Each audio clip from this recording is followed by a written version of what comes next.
అయోధ్య శ్రీరామ మందిర ప్రారంభోత్సవానికి దేశవ్యాప్తంగా రాజకీయ సినీ ప్రముఖులు హాజరవుతున్నారు. రామ్లల్లా ప్రాణ ప్రతిష్ఠ కార్యక్రమానికి ఆహ్వానం అందిన సెలబ్రిటీలు తరలి వెళ్తున్నారు. ఇప్పటికే చాలా మంది ప్రముఖులు చేరుకున్నారు. తెలుగు రాష్ట్రాల నుంచి కూడా సెలబ్రిటీలు ఒక్కొక్కరు అయోధ్యకు చేరుకుంటున్నారు. మెగాస్టార్ కుటుంబ సభ్యులు ప్రత్యేక విమానంలో అయోధ్యకు చేరుకున్నారు. చిరంజీవి దంపతులతో పాటు mega power star Ram Charan Ayodhya చేరుకున్నారు. చిరంజీవి పంచెకట్టులో కనిపించగా రామ్ చరణ్ కుర్తాలో మెరిశారు. నేడు రామ్లల్లా విగ్రహ ప్రతిష్ఠ కార్యక్రమంలో మెగాస్టార్ దంపతులు పాల్గొననున్నారు. Gautam neuro care brain stroke, migraine, fits, brain and spine surgeries కి బెస్ట్ న్యూరో సర్జన్. టీడీపీ అధినేత చంద్రబాబు, జనసేన అధినేత పవన్ కళ్యాణ్ కూడా అయోధ్యకు వెళ్లారు. అయోధ్యలో పలు ఆలయాలను చంద్రబాబు సందర్శించారు.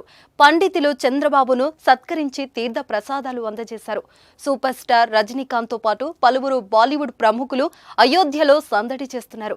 నేడు మధ్యాహ్నం 12:30 బాలరాముడి ప్రాణ ప్రతిష్ఠ కార్యక్రమం నిర్వహిస్తారు. ఈ కార్యక్రమానికి సంబంధించి దేశవ్యాప్తంగా మొత్తం 7,000 మంది ప్రముఖులకు ఆహ్వానాలు వెళ్లాయి. తెలుగు రాష్ట్రాల్లో మాజీ సీఎంలు చంద్రబాబు నాయుడు, కేసీఆర్లను అయోధ్య ట్రస్ట్ ఆహ్వానించింది.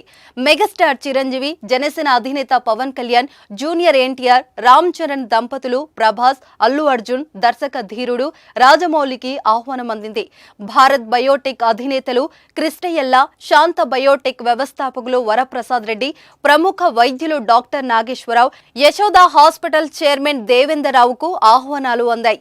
బ్యాడ్మింటన్ కోచ్ పుల్లెల గోపీచంద్, మాజీ క్రికెటర్ పూర్ణిమారావు, భాగ్యనగర ఉత్సవ సమితి అధ్యక్షులు రాఘవరెడ్డి, చినజియర్ స్వామికి అయోధ్య ట్రస్ట్ ఆహ్వానం పంపింది.